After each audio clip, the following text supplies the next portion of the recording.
بشپړ خبرونه. د اسلامي امارت د دفاع وزارت افغانستان پورې د اسلام آباد په یوه جومات کې د تیر ورځې د پیښې نسبت ورکول غیر مسؤلانه بولي او وایي دا شان تورونه هیڅ ډول منطق نه لري. د دې وزارت بیان ټینګار کړی چې د پاکستان چارواکي له عجولانه څرګندولو سره نشي کولی خپل امنیتي ناکامي پټه او د امنیتي ناکامیو له پرته د تیښتو او د عمومي افکارو د منحرفولو پر ځای خپلې دندې په سمه توګه ترسره او پر خپلو سیاستونو له سره غور وکړي. د پاکستان دفاع وزیر لخوا افغانستان پورې په اسلام آباد کې په یو جومات کې د تیرې ورځې د پیښې نسبت ورکولو په تړاو د اسلامي امارت غبرګون.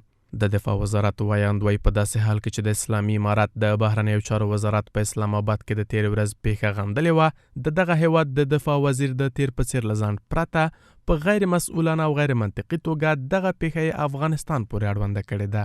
عنایت الله خوارزمي ټینګار کوي چې ورته تورونه نشي کولای په پاکستان کې امنیتي ناکامۍ پټې کړي. مقام‌های پاکستانی در گذشته نیز در پیوند به رویدادهای بلوچستان و سایر حوادث بدون تحقیق و بررسی لازم و با چشمان بسته انگشت اتهام را به سوی افغانستان نشانه گرفتند.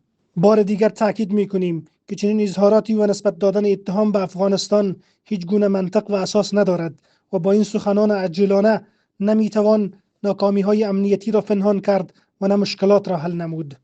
د دفاع وزارت وایاند دغه راز وایي د افغانستان حکومت اسلامي ارزښتونو ته ژمن دی او هیڅ کله سیاسي موخو لپاره د بېګناه وګړو وژل جایز نه ګڼي.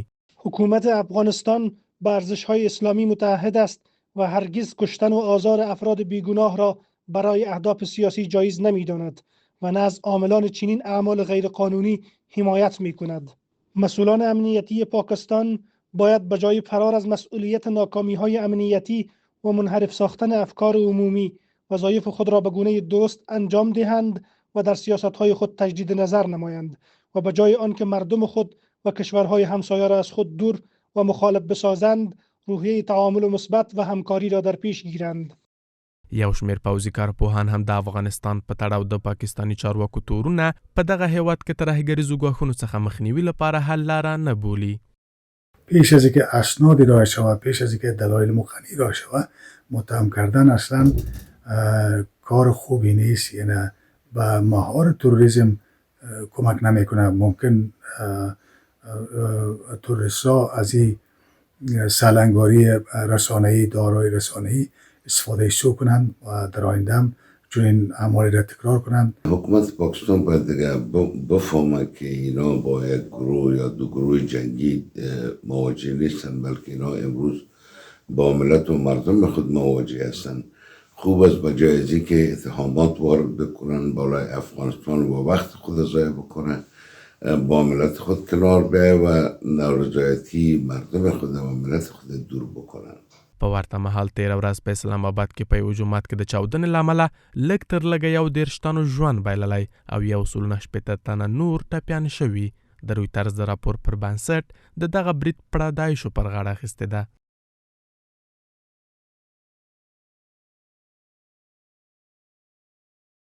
د کډوالۍ د نړیوال سازمان او د کډوالو په چارو کې د ملګرو ملتونو سازمان عالی کمیشنري په تیره میاشت کې په پاکستان کې د شاوخوا 7000 افغان وګړو له نیولو خبر ورکړی دی.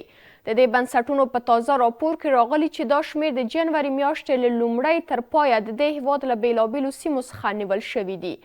د کډوالو په چارو کې د ملګرو ملتونو عالی کمیشنري د افغانو کډوالو د نیولو له بهیر څخه په اندېښنې سره د پاکستان دولت لخوا د کډوالو د جبري ایستلو پر درېدو ټینګار کړی دی.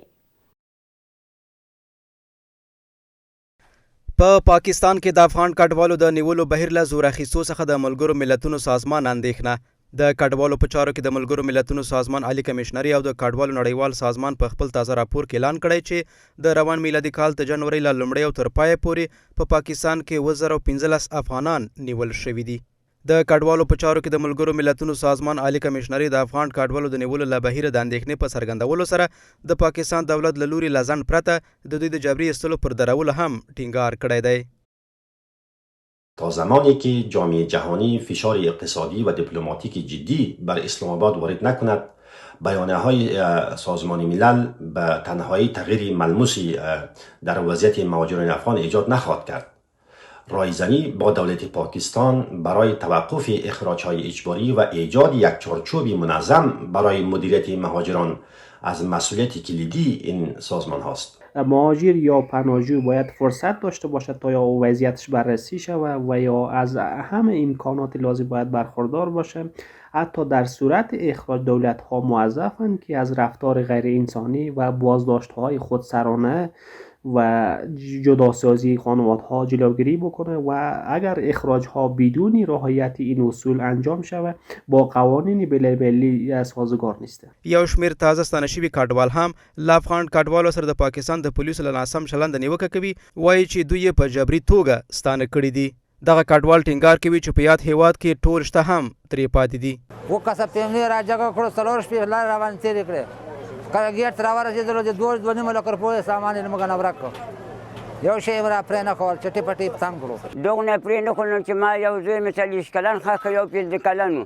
دغه زه پرې نه کودلم، جګه ونیولم، ګاډي کې واچېد، ما ننګین دي هلته یې په ګاډي کې بار کړل او یې وړل. موږ سره زښته ډېر ظلم زیاتی وکړ. دا په داسې حال کې ده چې تر دې وړاندې د اسلامي امارت چارواکو د پاکستان دولت لخوا د افغان کډوالو سره د ناسم چلن له زیاتېدو نیوکه کړې او له نړیوالو بنسټونو یې غوښتي چې د ناسم چلن څخه د مخنیوي او د کډوالۍ نړیوالو قوانینو مراعاتولو لپاره پر اسلام آباد فشار راوړي.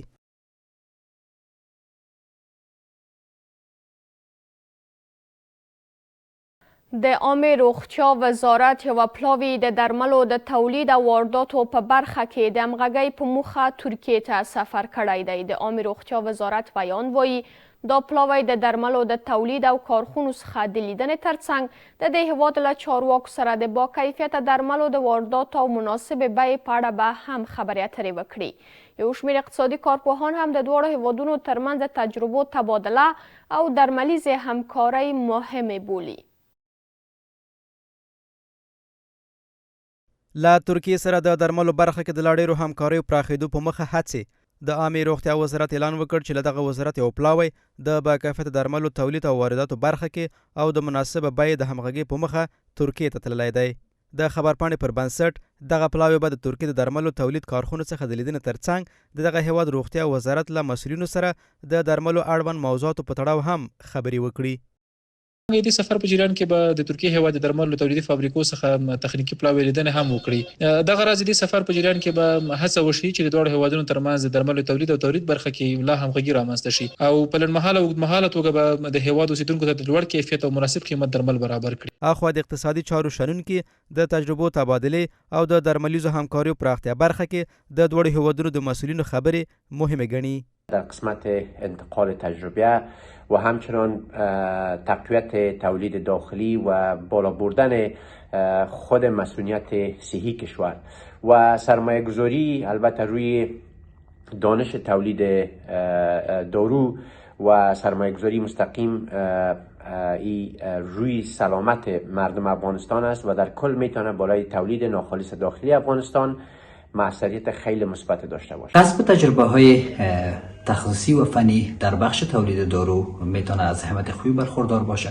از یک جهت سبب میشه تا از وابستگی افغانستان به واردات ادویه‌جات بی‌کیفیت جلوگیری صورت بگیره. در کنار این سبب میشه تا اشتغال زایی در کشور بیشتر به بار بیاره و همچنین سبب افزایش سرمایه‌گذاری در کشور میشه که با افزایش سرمایه‌گذاری سبب میشه تا رشد اقتصادی ملی در کشور به بار بیاره. تر دې وړاندې هم د عامې روغتیا وزیر هند ته په خپل سفر کې د دغه هیواد له روغتیایي مسؤلینو سره د همکاریو پر پراختیا په ځانګړې توګه هیواد ته د باکیفیته درملو پر واردولو هم خبرې کړې وې. د احصایې او معلوماتو ملي ادارې اعلان کړی چې په روان لمریز کال کې د هیواد په 12 ولایتونو کې پخته کرل شوې او د هغه ټولیز تولید شاوخوا 158,000 میټریک ټنو ته رسیږي. د دې ادارې په وینا د پنبې ډیره کچه په هلمند، بلخ، کندهار، جوزجان او ننګرهار ولایتونو کې تولید شوې چې هلمند له 15,000 میټریک ټنه پنبې سره د پختې ډیر تولید لري. پنبه د هیواد یو له مهمو صادراتي توکو څخه دی چې یوازې په تیر کال کې د 163 میلیون ډالرو په ارزښت له هیواده بهر صادر شوې ده.